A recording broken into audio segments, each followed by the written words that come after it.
Bonjour à tous et bienvenue pour une nouvelle vidéo tuto où cette fois-ci on va s'intéresser au codage en Python avec la calculatrice TI-83 édition Python. Donc il faut bien faire attention que vous ayez ça sur votre calculatrice pour que vous puissiez le faire. Voilà. Donc on va voir un petit peu quelques petites bases, voir comment ça fonctionne dans cette première vidéo là. Je reprendrai aussi certaines bases mais un peu moins profondément pour les autres vidéos. Donc, pour programmer en Python avec votre calculatrice, vous allez tout simplement appuyer sur la touche Programme et aller dans Python App qui vous permet d'accéder à ça. Donc, c'est là qu'apparaîtront vos différents programmes Python. Vous pourrez les gérer en allant ici et du coup dupliquer un script, le supprimer, renommer. Et voilà, donc quelque chose d'assez complet sur ce point-là. Donc nous, on va déjà se créer un nouveau programme. Donc on va cliquer sur Nouveau, New. Vous mettez le nom que vous voulez sur votre programme. Donc moi je vais l'appeler tout simplement test. Voilà, on le crée et on accède ici à la page de script où on va pouvoir rédiger notre script. Alors on ne va pas être obligé comme sur l'ordinateur de taper entièrement les lignes de commande. Il y a plein de petits raccourcis qu'il faut un petit peu apprivoiser mais qui nous permettront de gagner du temps. Et l'essentiel, il se trouve ici dans la partie fonction. Donc du coup, vous voyez, vous avez plusieurs onglets, donc il faudra un petit peu naviguer dedans. Et là, par exemple, on pourra créer des fonctions, on pourra accéder au return. Avec contrôle, on aura accès à nos différentes boucles et aux compléments qu'on pourra faire. Alors, ce qui est bien, c'est qu'elles sont déjà pré-remplies, donc du coup, il y a déjà les deux points, il y a l'indentation qui est créée. Du coup, on gagne pas mal de temps. Les différents opérateurs, les égales, les supérieurs, inférieurs et ainsi de suite. Des choses pour les listes, donc déjà créer une liste et puis des petits outils pour les listes qui sont déjà pré-remplis. Donc pareil, ça va nous faire gagner du temps. Ça sera pour gérer les différents types de nombres auxquels on aura accès. Ici, on aura accès au print, input et eval. Et là, les deux modules qui pourront être intéressants, un module math qui nous permettra notamment de pouvoir utiliser les fonctions racine carrée et autres, et la fonction random qu'on va utiliser nous ici, parce que ça nous permettra d'avoir accès à la bibliothèque random et notamment au tirage aléatoire, au pseudo-aléatoire. Vous avez différents accès qui vous permettent des outils qui vous permettront de faire des indentations si jamais vous les avez oubliés ou si jamais vous en avez besoin. Et voilà. Donc on va commencer à faire notre script et je vous propose un petit code comme ça. Ce qu'on va faire, c'est qu'on va simuler une expérience, un petit lancer de dés que j'avais déjà fait sur une ancienne vidéo. On va simuler un lancer de dés, donc on va le simuler 100, 1000 et 10 000 fois et voir un petit peu ce qui se passe, comme ça nous permettra de parler un petit peu de théorie des grands nombres très rapidement. Je vous propose ce petit code-là. Donc la première ligne elle nous permet d'importer la bibliothèque random pour pouvoir utiliser cette fonction randint qui nous permettra de simuler un nombre entre 1 et 6, le tirage d'un nombre en pseudo-aléatoire. Ensuite, on va voir une liste qu'on va noter F comme effectif, qui va nous permettre de compter en fait le nombre de fois où le 1, le 2, le 3, le 4, le 5 et le 6 apparaissent. Et ensuite, on part dans une boucle qui nous permettra de simuler ici 100 lancers. Et j'aurais plus qu'à faire modifier là en 1000, en 10 000 pour faire varier mon nombre de lancers. Première ligne de ma boucle, j'ai dice qui me permet de récupérer un nombre tiré de façon pseudo-aléatoire entre 1 et 6. Donc c'est mon lancer de dés tout simplement.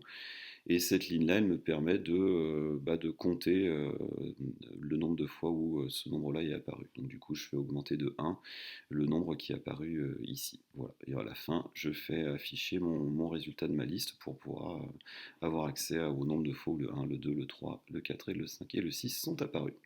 Voilà, donc on va aller la rentrer, comme ça nous permettra de voir un petit peu comment ça fonctionne. Donc on va aller déjà importer cette bibliothèque.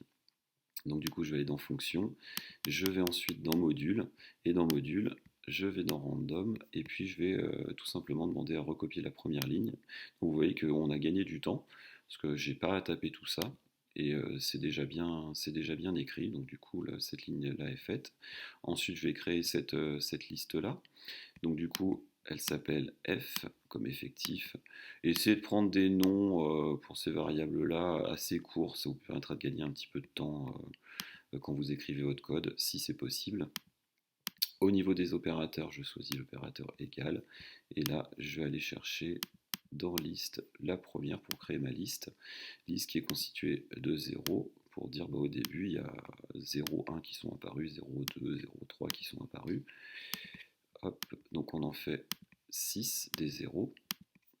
1, 2, 3, 4, 5 et 6. Voilà, toujours pas se tromper. Et maintenant, je vais commencer ma boucle for. Donc là, je vous rappelle qu'on a toutes les boucles qui sont ici. Donc on sélectionne la bonne boucle for. Moi ici, c'est celle-là. Je n'ai pas de début et fin. Je mets juste le nombre de fois où je veux que ça apparaisse.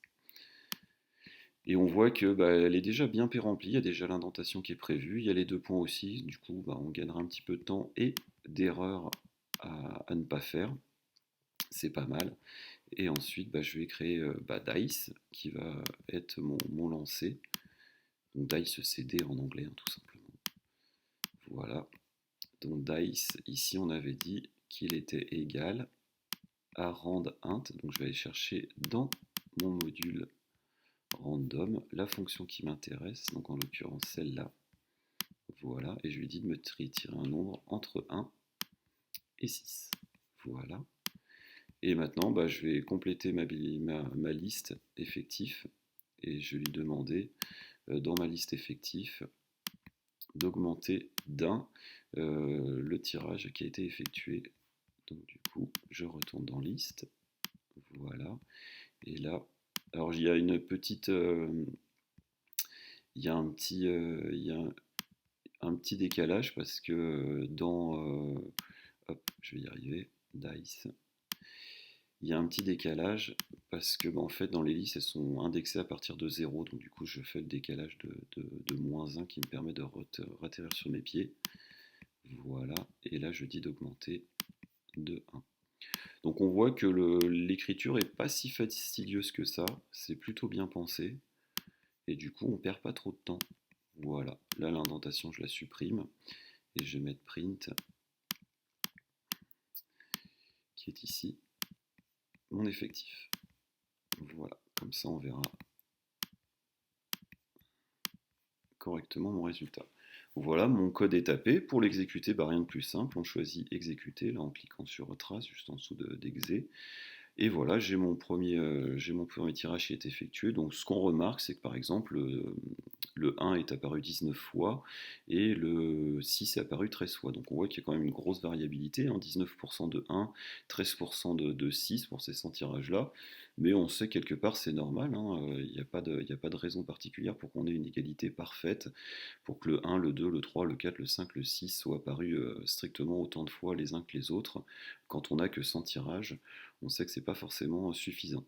Si je veux modifier mon script, je vais tout simplement dans éditer. Et là, au lieu de faire 100 tirages, je vais demander d'en faire 1000. Et on va voir ce qui se passe. Donc j'effectue 1000 tirages, j'exécute mon nouveau code, et voilà, on voit que notre barrière qui était avant, notre écart qui était avant entre 13 et 19%, c'est fortement réduit, parce que là cette fois-ci on est entre 15,3% et 18,2%. Donc on a un écart nettement moindre, et on va remodifier encore, et on va pas mettre 1000, mais 10 000. Et vous remarquerez que les calculs se font très rapidement à la calculatrice, Il n'y a pas de lenteur, c'est quasiment instantané. Et là, c'est pareil, là on remarque que ça s'est encore nettement rétréci, parce que le maximum il est pour le 2 qui est atteint à 17,09% du temps, et le minimum est pour le 5 avec 16,13.